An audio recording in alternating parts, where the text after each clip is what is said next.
Hola a todos, que el Señor les bendiga. Este es un privilegio nuevamente estar acá con ustedes. Este es su servidor Miguel Vanegas y estamos transmitiendo con un invitado, un amigo, Francisco. ¿Cómo estás, hermano Fran? Muy bien, mi hermano Miguel, muy bien, gracias a Dios. Gracias por la invitación. Vamos a ver qué podemos hacer hoy, ¿no? Excelente, hermano Fran. Sí, el canal de nuestro hermano Fran en YouTube es Fe Examinada. Desen una vuelta por ahí, es un canal con buen contenido también, muy variado y se puede aprender mucho también. Y por supuesto su canal Anfitrión, Teología Bajo Juicio. Hermanos, hoy nos reunimos para hacer una pequeña reacción, ¿no? Y más que desmantelar el calvinismo, ¿no? Que no es la idea, eh, queremos hacer énfasis en algo que debe de llamarnos la atención a todos, y es respetar lo que la Biblia dice. De nuevo, ese es el énfasis de este video. Respetar lo que la Biblia dice y no tratar de darle la vuelta. Si la Biblia nos está diciendo algo, vayamos con eso, trabajemos con eso y de alguna manera, pues, no lo dejemos pasar o no le restemos importancia, sino que tengamos cuidado, porque todo en la Biblia debe ser considerado. ¿Tú qué piensas, hermano Fran, de eso? Hermano, sí, pues uno de los grandes problemas que yo veo es que no consideramos primero lo que dice la Biblia, ¿no? Creo que ese es el más grande problema que se da, no solo en contra o en este asunto contra los hermanos calvinistas, ¿no? Sino en toda la cristiandad, ¿no? Esto pasa cuando hablamos de los hermanos católicos, muchos de ellos no consideran lo que dice la Biblia primero, ¿no? Ya están entregados, ya están comprometidos con un sistema, ya están comprometidos con su denominación, su iglesia, ¿verdad? Entonces lo que diga la Biblia poco y nada cuenta realmente. Y yo creo que ese es un gran problema y pues se puntualiza mucho más dentro del mundo protestante porque se supone que se alza la bandera de sola escritura, ¿no? Entonces ahí es donde la cosa comienza a ser más gruesa, porque si levantamos la bandera de sola escritura para luego o posteriormente dejar la escritura de lado cuando queremos defender algo, pues ahí ya estamos, no sé, en un doble pensar, como diría George Orwell. Entonces, eso me parece bastante crítico, hermano Miguel. O sea, levantando la bandera de sola escritura, defendemos nuestras convicciones no por lo que dice la escritura, ¿no? O sea, es bastante grave eso. Por ahí, por ahí veía un comentario, un estado tuyo, hermano Fran, donde hablabas de lordos interpretati, ¿verdad? Que es un tipo de... No sé si lo tomas como una especie de comedia, ¿no? O un comentario de ironía o sátira, ¿no? Porque nosotros entendemos que el ordo salutis es el orden de la salvación en cuanto a cómo podemos extraer que la Biblia lo presenta. Pero tú dices ordos interpretatis, ¿no? Que nosotros interpretamos primero bajo el sistema que nos está enseñando lo que debemos de pensar y en cuanto a lo que la Biblia dice y no necesariamente tomamos la Biblia como primer medio para interpretarla por sí mismo, ¿no? Sí, sí, incluso te comentaba de este varón, de este hermano que se llama José Manuel o José Miguel, algo así, que es un rulito de redes también, ¿verdad? Entonces le preguntaban qué libros recomendaba para aprender teología. Y él comenzaba con 3, 4 sistemáticas, ¿no? O sea, no recomienda que te leas la Biblia primeramente para que tengas un depósito de conocimiento, ¿no? Sino que enseguida vete a leerte estas 3 sistemáticas para que posteriormente puedas entender la Biblia, ¿no? Entonces, eso ya causa o crea una cosmovisión, un sesgo. Los sesgos los podemos tener todos, ¿no? Te condiciona. Ya vas condicionado, o sea, ya vas condicionado a creer lo que esas 500 páginas o 1000 páginas te dijeron allá atrás. Entonces, y creo que eso es lo que realmente sucede, y pongo a los varones, a los hermanos católicos de nuevo de ejemplo, ¿no? Ellos ven en la escritura lo que anteriormente ya su magisterio, ya su iglesia, su denominación, les ha pedido que crean. Entonces, que esto pase dentro del mundo reformado, donde, reitero, se levanta la bandera de sola escritura, es bastante irónico. Y es un doble rasero, hermano Fran, porque se le critica mucho al católico eso, ¿no? No, que ustedes entienden la Biblia a través de lo que su magisterio les ha impuesto, esos dogmas que el magisterio les ha dado. Pero cuando vamos del lado reformado, no dejamos que la Biblia hable por sí sola. De hecho, la contracimos. El video que vamos a reaccionar ahora es parte de eso. ¿Por qué? Porque el magisterio ya te dijo cómo tenés que interpretar. Y si hay algo que se está saliendo de la interpretación que el magisterio ya te dijo, entonces tenés que hacer lo imposible, un malabar exegético para que entonces ese pasaje pueda entrar dentro de tu sistema. Así que, ¿qué te parece si vamos ya al video, hermano Frank? Creo que ya tenemos Vamos, eh, vamos. esto un poquito más claro, ¿no? Así que déjame ver cómo hago esto acá. Vamos a compartir aquí. Y Muy conocido el hermano, ¿no? Es nuestro hermano Willy Graham. Hay muchos videos, mira que de esta plática que ellos tuvieron, han salido como 100 shorts. Y en esos 100 shorts, yo creo que no le han pegado ni a uno en cuanto a lo que la Biblia está transmitiendo, ¿no? Y este es el vivo ejemplo. Vamos a, de nuevo, ¿no? No es que vamos a matar al calvinismo, no, no, no es la intención. La intención es resaltar el error de cómo ellos mm, leen, por decirlo así, ¿no? Leen o interpretan. No sé si tú ya has visto alguno de estos videos, hermano Frank. Sí, ya he visto un par por ahí y la verdad es gracioso, ¿no? Pero es cierto, de esos casi 100 shorts que andan ahí en Facebook, en la mayoría, pues las cosas que se aseveran, que es la problemática, ¿no? Se aseveran cosas fácticamente que uno dice, pero ¿dónde está eso en la escritura? O sea, y no vengan a salir con la acusación de soloístas bíblicos, ¿no? Porque les encanta, siempre hay una justificación o un escudo, ¿no? Y el escudo en este caso puede ser esa, ¿no? Soloístas bíblicos. Pero es que ven acá, o sea, reiteramos lo que acaba de decir el hermano Miguel, tanto que acusamos a otros porque hacen sus doctrinas partiendo de libros apócrifos o de libros abiertamente herejes, como, no sé, la Asunción de María, pero luego venimos nosotros y hacemos teología bíblica de cosas o afirmaciones que la Biblia no afirma. Entonces, eso es bastante extraño, ¿verdad? Y más extraño aún porque se acusa a los que no son de tradición reformada de no comprender bien las escrituras, de no tener una buena hermenéutica, de no hacer una buena exégesis, de no apegarse a la escritura en su sentido literario, en sus géneros literarios. Se hacen muchas acusaciones respecto a aquellos que no nos adherimos, ¿verdad? A una tradición reformada o más directamente calvinista. Pero es que a veces uno ve el método de interpretación o la metodología de interpretación que hacen muchos hermanos calvinistas y uno queda de verdad que flipando, ¿verdad? Queda uno devastado, hermano Frank. Yo creo que ni ellos logran asimilar tanto, ¿no? De tanto material que tienen, difícilmente un calvinista va siquiera a compaginar con otro calvinista.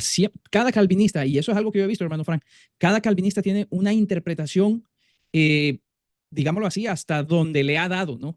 Hasta donde ha podido entender su propio sistema, que es muy complejo, pero hasta donde ha podido entenderlo, tiene su interpretación y va chocando y van chocando entre ellos.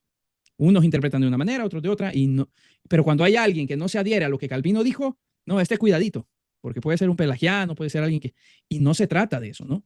Se trata de que, si vamos a la escritura, claro, alguien puede tener una variación en cuanto a cómo leyó algo, cómo lo entendió, está bien, pero un sistema tan complejo y llegar a entendimientos tan ambiguos, o sea, eso, ¿cómo se puede explicar? ¿Cómo podemos explicar nosotros eso? Nada más que han querido ir parchando, ¿no? Como los updates que hacen. La doctrina calvinista se compaginó hasta este punto, ¿no? Pero encontraron inconsistencias. Le hacen un update y ahí vuelven a elucurar más doctrina todavía, hasta donde les pueda dar. Y como dije en un video anterior, hermano Frank, están filosofando todo el día, a ver qué más se les puede ocurrir y qué más pueden añadir allí a la teología, que hasta el momento ya es muy robusta, o sea, es mucho más extensa que el mismo libro de las Sagradas Escrituras. Sí, hay hermanos que andan por las redes pululando, ¿verdad? De canal en canales que uno los escucha dar sus explicaciones sobre ciertos pasajes y uno dice, pero ¿dónde se sacó esto? Porque esto no lo enseña ni Calvino, de pronto de, no sé, las instituciones a la religión cristiana, lo que uno ha leído, o esto tampoco lo enseña Pink, o esto no lo enseña Bonner. Lo quieren suavizar, Frank. ¿De dónde está sacando esto este varón, no? O sea, entonces, entre esas grandes verdades, no sé, la total depravación por aquí, la elección incondicional por aquí, hay un espacio entre ellas, ¿no? Que ahí hay apertura para que cada quien Tratan de opine rellenarlo con lo lo que que pueda. puedan. Cada quien puede locubrar y decir cuánta cosa con tal de seguir sosteniendo el paradigma, ¿no? Porque es un paradigma interpretativo. Correcto, correcto. Bueno, démosle play ya a este video. Va a ser corta la reacción porque, de nuevo, amado hermano, lo que buscamos es que usted pueda ver cómo interpretan esa escritura, cómo la sacan de su contexto y cómo no la están respetando. O sea, esa deshonestidad en cuanto. Y no hablo de la persona en sí que lo quiere hacer con su intención, con el mayor de sus deseos. No. Yo creo que el sistema se ha impuesto tanto, ha sesgado a la persona, no la deja ver y no le importa si incluso va en contra de lo que la misma escritura está diciendo. Así que vamos a darle play ahorita. Ponga atención, estimado hermano.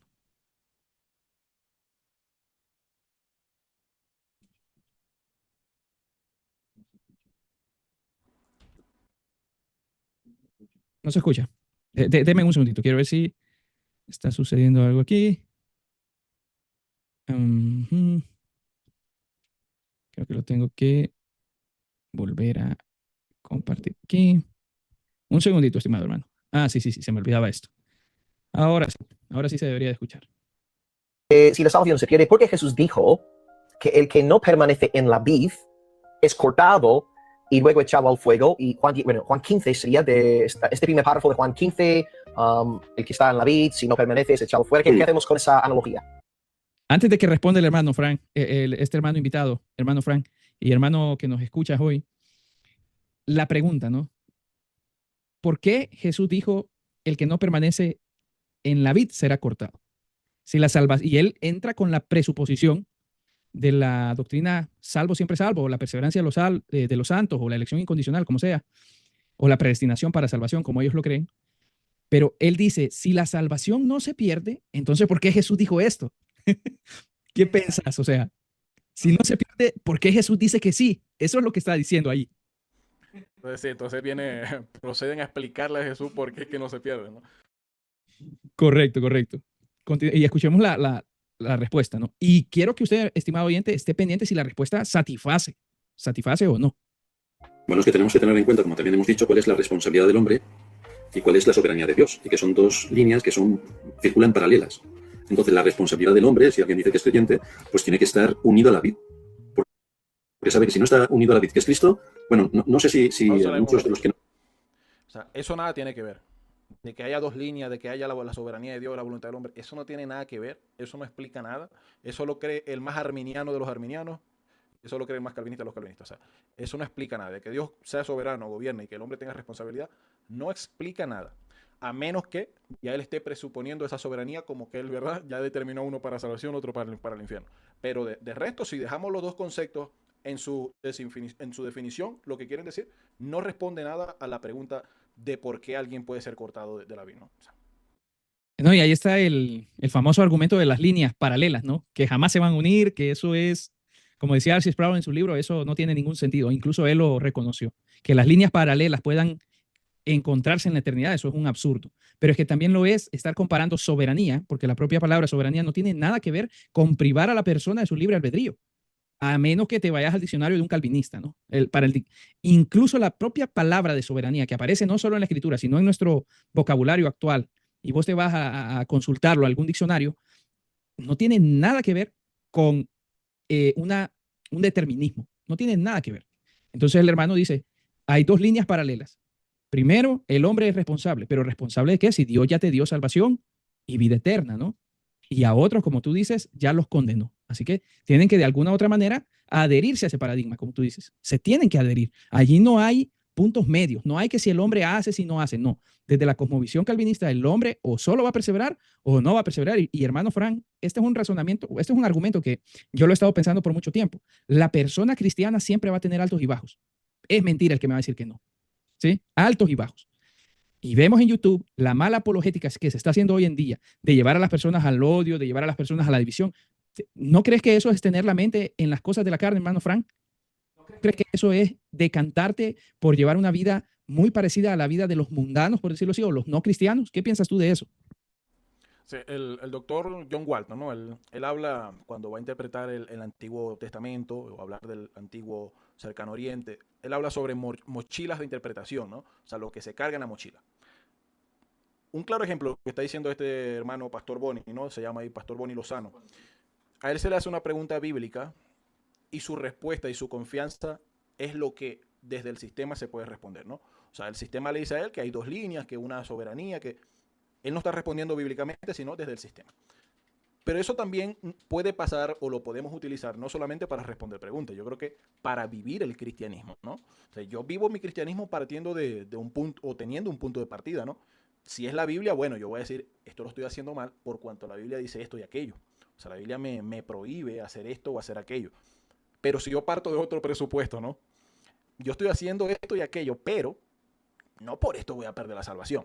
No, o sea, esto no me va a quitar la salvación a mí si la salvación no se pierde, ¿no? Y ni que uno anduviera perdiendo la salvación un día sí y un día también. Entonces, los presupuestos que uno tiene, hermano, y los pies, dicen por ahí, los pies van a donde la mente apunta, ¿no? O sea, lo que uno tiene en mente, lo que uno tiene en su subconsciente, forman a la persona. Lo que uno cree, las convicciones que uno tiene, nos forman y se exteriorizan. Cuando un hermano anda, estos que andan en la apologética, maldiciendo a cuantos quieren, blasfemando y levantando falsos testimonios de cuantos quieren. ellos lo hacen teniendo en su mochila de interpretación y en su mochila de subconsciente, por decirlo de alguna manera, presupuesto de que a ellos nada los va a hacer apartarse, ¿Quién los ¿no? separará del amor de Cristo? ¿Verdad? Y citan eso, ¿no? ¿Quién me podrá separar? Y van una idea de doble moral. Y ese, hermano Frank, es el peligro precisamente que crea esta doctrina.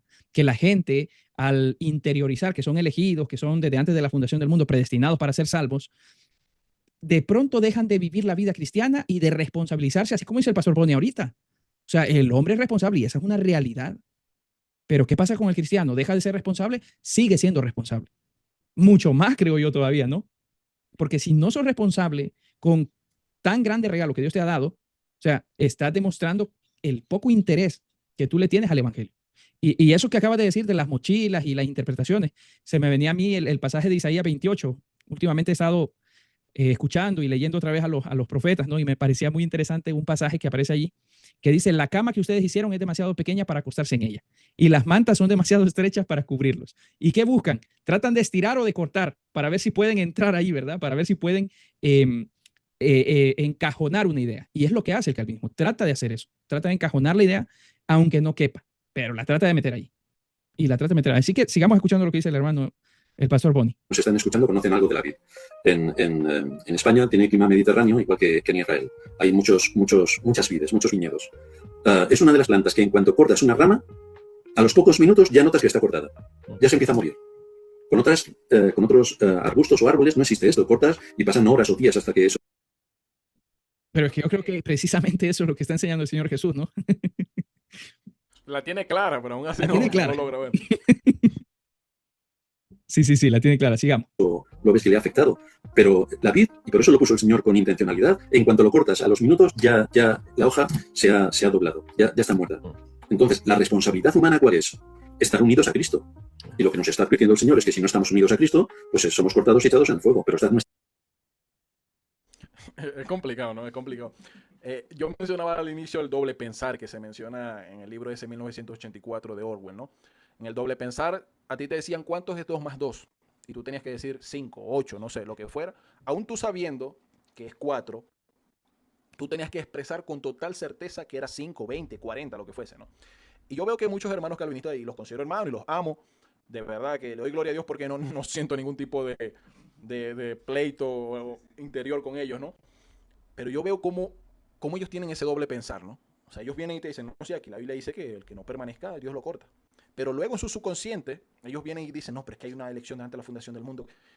Entonces te están diciendo una verdad, como lo está diciendo aquí el varón, pero esa verdad, él no se la cree completamente o no la lleva a las últimas consecuencias de que es que, bueno, o sea, si la persona permanece, es salva. Si falla, si se aparta, no lo es. Pero luego él detrás tendrá su presupuesto de que no, es que sí se fue porque nunca lo fue. Pero, y bueno, ya lo vamos a ver más adelante, ¿no? Pero creo que es eso, hermano Miguel, esa disonancia cognitiva que yo creo que tienen, y a algunos puede pasar en algunos aspectos, ¿verdad? Pero yo creo que a los hermanos calvinistas le pasa mucho y les toca, no sé quién era que decía esto, pero cuando hay una lucha, creo que era N.T. Wright, que cuando hay una lucha entre la tradición y la escritura, la que casi siempre sale perdiendo la escritura.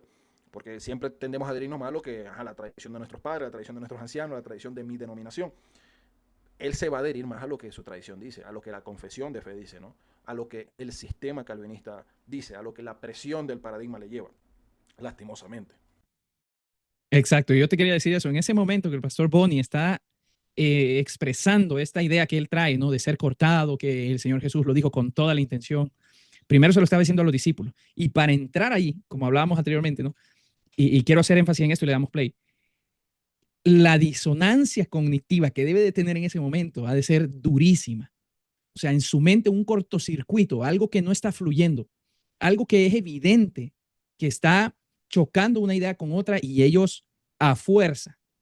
Y todo siempre, amado hermano que nos escuchas y estimado Frank, siempre es una paradoja, todo el tiempo. Siempre es un misterio. O sea, se van a sentar, como tú dices, Frank, al escritorio de Dios y conocen el decreto eterno, saben qué decretó ángeles para la perdición, como lo dice la Confesión de Westminster, saben qué decretó ángeles para condenación y para salvación, que la Biblia no habla absolutamente nada de eso. Dicen que Dios es la causa última, ¿no? Y se enfocan en la teleología del pecado, ¿no? El fin último. Cuando la utilidad del pecado, ¿no? Imagínate, el pecado es útil. La utilidad del pecado, ¿no? La teología tiene mucho que ver con eso, con esa utilidad, con ese fin bueno de algo, ¿no? Entonces, increíble, increíble que Dios, el Dios de amor, el Dios soberano, este Dios maravilloso, este Dios sapientísimo, usando las palabras de la confesión, no pudo encontrar otra manera, y esto nosotros lo podemos decir con total libertad, no como este hermano Winston, ¿no? Que él se burla de los molinistas y dice que los molinistas, pues, ¿cómo que este es el mejor mundo posible? Mijo, o sea, no, te estás disparando en el pie, no es lo que estás diciendo. Pero nosotros sí podemos decir, porque creemos en la libertad del hombre y creemos que el problema del mal y del pecado es a causa de la libertad del hombre, del pecado del hombre voluntario. No porque Dios decretó que Dios quería que el hombre pecara, como lo dice Calvino. No fue que pecó porque Dios permitió, no, Dios quería, Dios deseaba que así fuese. Entonces, ese temita de que Dios usó el mal, Dios tuvo que usar el mal para llevar a fin sus planes, hombre, por favor. O sea, ese es el Dios que tenemos entonces. Hermano Frank, no es Dios previendo nuestra necesidad, no es Dios previendo nuestra enfermedad, ¿no? La condición del hombre. No, no, no, es Dios decretando que Adán pecara. Dios creando, como escuchaba un calvinista hace un tiempo atrás, creando el pecado, porque el hombre no puede crear algo de la nada. ¿De dónde salió el pecado? La desviación de un bien, ¿no? La desviación de un mandato en la mente. Pero no, el calvinista dice, no, no, no, Dios lo creó también.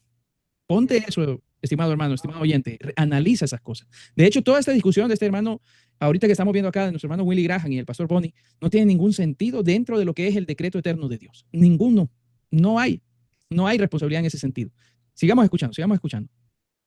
Esta responsabilidad. Dos, si no sabemos diferenciar, y este es el énfasis también de las doctrinas, la soberanía de Dios que corre por un carril y la responsabilidad humana que corre por el otro, pues vamos a estar chocando continuamente y no vamos a entender nada. Pero mi responsabilidad es estar unido a Cristo. Mi responsabilidad es creer en Cristo. Mi responsabilidad y la de todo ser humano es buscar a Dios. Cuando esto no ocurre, el problema es mío. Otra realidad, ¿no? El pastor ahí como que está bien enfocado. Amén, amén. Sí. Como que allí no hay calvinismo. Pero dentro de su sistema, como te digo, hermano Frank, hermano oyente, no tiene ningún sentido. Porque el hombre está muerto, para empezar. La metáfora que Pablo utiliza en Efesios 2, para ellos es literal. ¿Qué responsabilidad tiene un muerto? ¿De creer qué? ¿De escuchar qué? Si no pueden escuchar la voz de Dios. No pueden discernir ningún bien espiritual. Nada. Estamos de acuerdo que Pablo dice que las cosas espirituales deben discernirse por el Espíritu, ¿no? Y eso es evidente, pero se lo está diciendo ya a cristianos que tienen el Espíritu y que además no se comportaban como cristianos, que no habían discernido, o sea, ya deberían ser maduros y estaban siendo niños. Se lo está diciendo a cristianos. Entonces, la realidad supera la ficción del calvinismo. El calvinismo se queda en que no, Dios te da el Espíritu Santo, ya tú moriste y ahora tú perseveras hasta el final y sol y deo gloria, ¿no? Pero la realidad, ¿cuál es? La realidad que la misma Biblia nos presenta y que el mismo apóstol Pablo nos presenta es que aún el cristiano tropieza, se queda en la inmadurez, se regresa al mundo, pone su mente en las cosas de la carne. Esa es la realidad y el pastor Bonnie ahí está enfocado, pero se está saliendo del calvinismo. Se está saliendo del calvinismo. ¿Quieres decir algo más, hermano? No, sigamos. Así es. Sí, yo creo que incluso hay Judas Iscariote de nuevo. Sería un muy buen ejemplo de alguien que estaba, ¿no?, aparentemente unido a la vid, pero vemos claramente que no era de la vid. Tenía esa apariencia y luego, en efecto, él cortado, echado al fuego, como si fuera. O sea, aparentemente, ¿no? O sea, tenía vida esa rama, estaba pegada a la vida, hacía milagros, iba, predicaba, pero es aparentemente. O sea, ¿cómo una rama puede estar aparentemente pegada a un árbol y teniendo vida? O sea, ¿de dónde está agarrando vida entonces, no? Y bueno, de ahí tienen que salir con el conejo la chistera, que es la gracia esa evanescente y todo el asunto, ¿no? Para decir que, bueno, Dios le da la gracia a alguno, pero es una gracia evanescente. Y como ellos mismos pecan, bueno, entonces Dios... O sea, todo es un para adelante, un pasito para adelante, un pasito para atrás, ¿no? Dios le da gracia evanescente, pero como ellos son pecaminosos, entonces Dios se la quita. Pero si tú decretaste que él fuera así, porque nada acontece por el mero azar, Calvino. O sea, esto son palabras de Calvino, él mismo lo dice, ¿no? Que hay hombres que no perseveran, pues porque Dios le da una gracia evanescente, y se la quita porque por su maldad, por su pecado. Pero Calvino, ya tú 3 capítulos atrás dijiste que Dios decretó todo. Y si vamos a la confesión de Westminster, dice todo cuanto sucede. Y no porque, como decía el hermano Miguel, no porque lo previó, no. Él lo estableció. O sea, las cosas suceden porque Dios las estableció. Los hace verdad, dicen también dentro de la confesión, y creo que Arthur Pym dice eso, ¿no? Los hace realidad. O sea, no se queda en el decreto. Los hace. Y ya eso, hermano Frank y hermano oyente, eso ya es que algo ya no sea contingente. Lo hace necesario, lo hace una extensión del mismo Dios. El hecho de que Dios decrete algo y lo establezca, eso ya es inamovible, eso es necesario que acontezca. Ya no hay contingencia. Por eso la libertad o el libre albedrío, siempre hay la mitad de calvinistas que son supralapsarios y la otra mitad, uno diciendo que sí tenemos ese compatibilismo y otros diciendo no, hay un decreto rígido, hay un determinismo rígido aquí. Y ahí hay una gran disonancia también, porque el que, para mí, dentro del calvinismo, quien tiene más lógica siempre ha sido el supralapsariano, siempre, porque él ha hecho a ese Dios decretando ese, valga la redundancia, no ese decreto, desde antes, siquiera que se existiera algo. O sea, ya todo está determinado, le guste o no le guste. Sí, cuando salen con el tema de que no, es que los deja en su pecado. No, no, ¿cómo que los deja en su pecado? ¿Acaso que Dios llegó y ya la masa estaba hecha? ¿Quién más hizo esa masa? No, no, tú hiciste esa masa. Tú lo decretaste, tú decretaste que así fuera. No me vengas a decir que esa masa se echó a perder sola ahí, ¿verdad? O sea, esa masa alguien la creó. ¿Y quién la creó? Hasta les Tú. imputa el pecado. Efectivamente, ya, o sea, por si le falta algún condimento, Dios se lo pone. Amén, hermano. Ya nos quedan como 6 minutos, así que vamos a ir terminando ya con esto. Me parece interesante algo además, hermano Frank, que menciona a Judas. Ahora, y yo quiero que usted reflexione en eso, hermano. Si usted lleva una vida donde usted siente que no perseveró, tenga cuidado, no le quiero meter temor, pero desde la cosmovisión calvinista, el que no persevera, ojito y cuidado, que ha tenido gracia evanescente, probablemente no sea un elegido, probablemente sea como Judas. La seguridad de su salvación depende en si Dios lo eligió en la eternidad pasada o no lo eligió, y eso es algo que, como todos los calvinistas están de acuerdo, es un secreto. De hecho, el más calvinista no osa en afirmar que es un elegido. Así que esa seguridad de la salvación, seguridad, estimado hermano, tenga cuidado, porque ahí está el ejemplo de Judas. Hizo milagros, predicó la palabra, anduvo con el maestro, pero la Biblia nos deja en claro que a él le pudo más la codicia. Y hasta el mismo Señor Jesús dice, ay de este que nació. Bien le hubiera sido mejor no haber nacido para llegar a hacer esto. Y que Judas, pues, como dice el hermano Miguel, hizo milagros y todo el asunto. Viene Pedro en el capítulo 1, de hecho, y dice, este cayó del ministerio. No es que estaba aparentemente ahí metido, no es que estaba por ahí de vez en cuando sí, de vez en cuando no. No, no, no, el hombre estaba ahí de lleno. El Señor le llama un elegido en el capítulo 6 de Juan. Ese capítulo 6 tan amado, ¿no? Por el calvinismo. Cristo lo llama un elegido. Yo lo No elegí a los elegido ustedes. yo a ustedes. Era un elegido, pero él cayó de eso. ¿Por qué? Porque Dios lo predestinó para eso. Y ahí, bueno, el molinista sale y dice el pecado transmundial. Viene el calvinista y dice, no, predeterminado para condenación. Y viene el cristiano tradicional y dice, no, él pecó.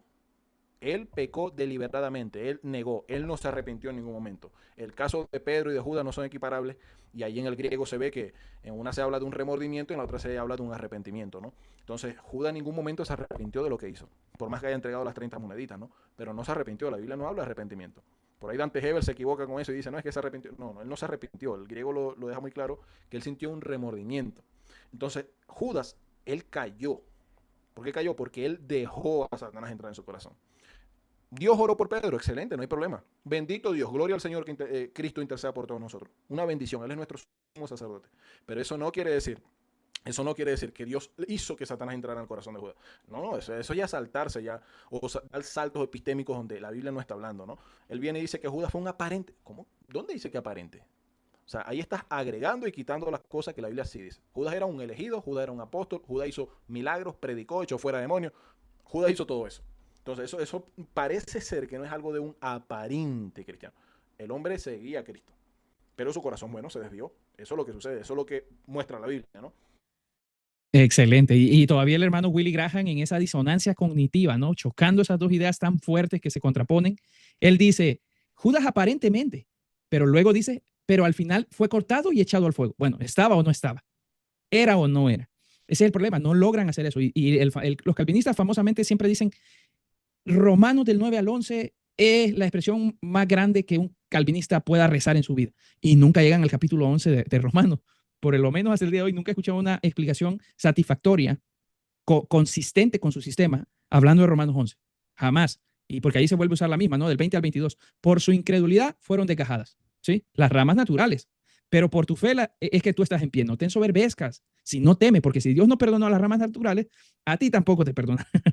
Permanece en su bondad. Y es que ese es el mensaje. Permanecer. La salvación está en Jesús. ¿Acaso no podemos entender eso? La salvación está en Él. Persevera y permanece en Él. Sí, y pues la salvación, ¿verdad? O sea, se hace el muñeco de paja, ¿no? El tema de que, bueno, la perdiste hoy, la recuperaste mañana. Y, así, y el asunto no es así, ¿no? Porque la salvación es estar en esa esfera de obediencia bajo Dios, ¿no? De estar, de esa lealtad, ¿no? De lealtad, de estar bajo el cuidado del Señor, bajo esa familiaridad con el Señor, porque hemos sido hechos familia de Dios, ¿no? Dios quiso hacer una familia para sí. Entonces, uno no deja de ser familia de alguien, del día de la mañana por un error, por un pecado. Un hijo de uno no deja de ser hijo de uno porque hizo algo mal. Ese no es el asunto. Pero una persona sí puede claudicar profundamente, apartarse, ser como esos hombres que narra Pablo, que son parricidas, odiadores de todo lo bueno. Hay gente que sí se vuelve así. Hay gente que en un momento determinado tuvieron una vida de piedad, de fruto, y suceden cosas que se apartan, pero un giro de 180 grados y vuelven atrás. Y vuelven atrás, y la Biblia lo habla, Pedro lo habla. No sean como la puerca que después de lavada, no es que nunca fue lavada y vuelve al cieno, vuelve al fango. Esa es la analogía. No vengamos a hablar de que no era una oveja. No, está usando la analogía del puerco, que es lavado, pero va y otra vez se revuelca. No sean como él. Después de haber sido lavado, se vuelvan a enredar en su anterior vida, o el perro que vuelve a su vómito. No es, el tema, la analogía no trata de naturaleza, ¿no? Y esa es otra cosa, hermano Miguel, que siempre se estiran las cosas, siempre se llevan las cosas al absurdo. No, que Efesios dice que estábamos muertos en delito y pecado, ¿sí? Y tengo que entender eso como la incapacidad total, la inhabilidad total, no quiere nada bueno. No, pero si Romanos me dice que el hombre conoce a Dios, si Hechos 17 me dice que Dios creó al hombre precisamente para que lo busque, y ha prefijado, ha cortado sus tiempos y sus espacios de habitación para que lo busque, en tanto pueda y quiera, ¿verdad? O sea, hay muchas cosas que se llevan al extremo, hermano Miguel, y pierden el sentido que la Biblia está dando, ¿no? Aquí el hermano Will Graham, como está diciendo el hermano Miguel, o sea, estás diciendo que es un aparente, luego dices que fue cortado, o sea, ¿estaba en David o no estaba? O sea, pues ahí el varón está describiendo el evangelio, ¿no? Prácticamente lo que dijo el pastor Bonnie, ¿no? Pero ahora sale Willy y comienza a hablar de que aparentemente Judas no era salvo y todo el asunto. O sea, el pastor Bonnie como que habló algo que es cierto, que va conforme a la Biblia, y luego sale Willy. Le tiró el evangelio. Le tiró el evangelio el pastor Bonnie. Y sale Willy y comienza con un disparate de que Judas era, pero no era. Sí estaba en la vid, pero lo cortaron, pero nunca estuvo en la vid. O sea, un disparate. Perdón, hermano Fran, sí me da un poco de gracia porque es evidente, ¿no? El pastor Bonnie está enfocadísimo. No, es que aquí lo que está diciendo el Señor Jesús es claro. Y como que eso no le terminó de asentar bien a nuestro hermano Willy, ¿no? Pero bueno, vamos a terminar ya el video, hermano Fran, ya solo son 6 segunditos. Voy a volver a poner esto nada más para llevar la idea otra vez. Porque no era de la vida, tenía esa apariencia, y luego en efecto él cortado, echado al fuego. Ay, el pastor Bonnie asiente, ¿no? Asiente el pastor Bonnie, sí, está de acuerdo con eso. Cristiano, pero el verdadero permanece, ¿no? El permanece en la vida hasta el día final, gloria a Dios. Era un verdadero cristiano, pero el verdadero permanece, ¿no? El permanece en la vida hasta el día final, gloria a Dios. Creo que está más claro que un agua, ¿no? El agua, más claro que el agua, como dice el dicho. Pero bueno, el hermano Willy al final trató de meter lo que pudo, ¿no? Del calvinismo ahí, en la perseverancia de los Sí, si dejaba el short con lo único que dijo el pastor Bonnie al final, pues iba a parecer muy evangélico eso, ¿no? Hombre, eso como que está muy, muy evangélico, ¿no? Yo mejor meto algo acá. Pero sí, lo que dice el hermano Will, el pastor Will, que también es pastor, ¿no? Pues ahí está la presuposición, ¿no? La presión de su sistema está atrás. O sea, él está viendo que el texto está diciendo literalmente el que no permanece, pues lo corto, o el que no da fruto, se corta. Es decir, está en la vid. Pero por no hacer algo o por no dar los frutos necesarios, eres cortado. Eso es un disparate que dicen los arminianos semipelagianos, ¿no? Eso lo dijo el mismo Señor, por ejemplo, contra los fariseos en el capítulo 23, 22, 23 de Mateo. Le dice, a ustedes he quitado el reino porque no dieron el fruto. Y les da la parábola a los viñadores malvados y todo el asunto. Es algo bíblico a más no poder, ¿no? O sea, esa idea de que si no das los frutos del reino serás quitado de él. Y a los líderes religiosos, no podemos decir todos los judíos porque muchos creyeron en el Señor, se les quitó el reino precisamente por no dar los frutos de él. Y ahora será dado a alguien que sí dé su fruto. Así literalmente es lo que dice el Señor. Se les he quitado a ustedes y será dado a alguien que sí los dé. Y por eso, bueno, todo el tema que, bueno, Pablo lo retoma, ¿no? O se puede hacer una conexión ahí con lo que dice Pablo en Romanos 9:11. O sea, aquellos que no eran ni parte de aquí, de esto, no tenían parte en este huerto, en esta finca, ahora están dando los frutos del reino. Pero no se ensoberbezcan porque pueden ser cortados. Entonces, la advertencia es clarísima, no hay que forzar los textos, no hay que romper o estirar la Biblia, no hay que hacer nada. O sea, esa idea de que no, presumiblemente estaba, pero no era, pero sí, pero había que cortarlo, esa ambivalencia eso no está en el texto. En el texto o eres o no eres. Así de sencillo, o sea, estás adentro, pero puedes ser quitado. No aparentemente, ¿no? Como no sé quién era que lo decía, pero había alguien por ahí que decía, que Lidia era una pre-regenerada. Hombre, por favor. Lidia adoraba a Dios antes que Dios le abriera el corazón para que Arthur escuchara. Pink. Arthur Pym. O sea, un disparate, pero abismal. Y es Arthur Pym y tiene 40 libros, sí, qué bendición. Hermano, es un disparate. Lidia adoraba a Dios, era una adoradora de Dios. Dios hizo que ella estuviera atenta a las palabras de Pablo. Nada más, Dios la atrajo al mensaje de Cristo. Que eso es lo que hace, eso es lo que precisamente muestra Juan 6, ¿no? Dios atraía a Cristo a aquellos que creían en Él. No puede haber alguien que, hablando digamos en clave judía, no podía haber alguien que creyera en Dios, que creyera la palabra y que luego rechazara a Cristo. Es imposible. Porque tendríamos que decir que Cristo estaba hablando algo diferente a lo que Dios hablaba, ¿no? Y si somos cristianos, creemos que Cristo habla las palabras de Dios, habló las palabras del Padre, hizo lo que el Padre le dijo que hiciera. Entonces, era inevitable que alguien que creyera en Dios viniera a Cristo, fuera atraída a Cristo, ¿no? Excelente, hermano Fran. Yo creo que ya con esto cerramos. Entonces, gracias por haber estado aquí, Fran. Te agradezco mucho y vamos a seguir haciendo esto, ¿no? Vamos a seguir comentando, trayendo algún tipo de enseñanza, quizás a lo mejor diferente, pero de nuevo, como empezamos el video, ¿no? Esto es con el propósito de que usted pueda ver cómo el sistema obliga a la persona a pensar de una manera y no salirse de allí. O sea, incluso contradecir la propia escritura con tal de seguir sosteniendo el sistema. El pastor Bonnie le tira el evangelio al hermano Willy, pero el hermano Willy dice, eso no te lo pregunté yo. Entonces luego dice el hermano Willy al final, ok, pastor, pero en algo estamos de acuerdo, ¿no? Que los que están en Cristo, esos sí van a perseverar hasta el final. Esos no serán cortados. Pues entonces, ¿cuáles serán cortados? Está haciendo nulas, está anulando el mensaje de advertencia o de exhortación o el consejo de Cristo a sus seguidores. Y lo mismo para cada uno de nosotros, ¿no? Así Sí, que, está diciendo, pues, no se preocupen que los que son, nadie va a ser cortado, así. Cuando el texto dice, ojo, porque pueden ser cortados, ¿no? así que es correcto. Así que Dios te bendiga, amado hermano. Gracias por haber estado acá. Te esperamos en el siguiente. Deja tu comentario, deja tu like, comparte el video si te gustó. Está el canal de nuestro hermano Fran acá. Es Fe Examinada. Date una vuelta, suscríbete también. Está pendiente a los videos que él está sacando, el que está haciendo. Hermano, esto lleva trabajo porque al final no es algo que uno haga de manera improvisada, ¿no? Esto es algo que uno ha venido leyendo con tiempo y claro, en encontrarte con un video como estos, saltan muchas banderas rojas a las cuales nosotros necesitamos prestar atención. Así que, de nuevo, gracias, hermano Fran. Gracias a todos los que estuvieron acá presentes y que el Señor les bendiga grandemente. Un saludo a cada uno. Bye, bye.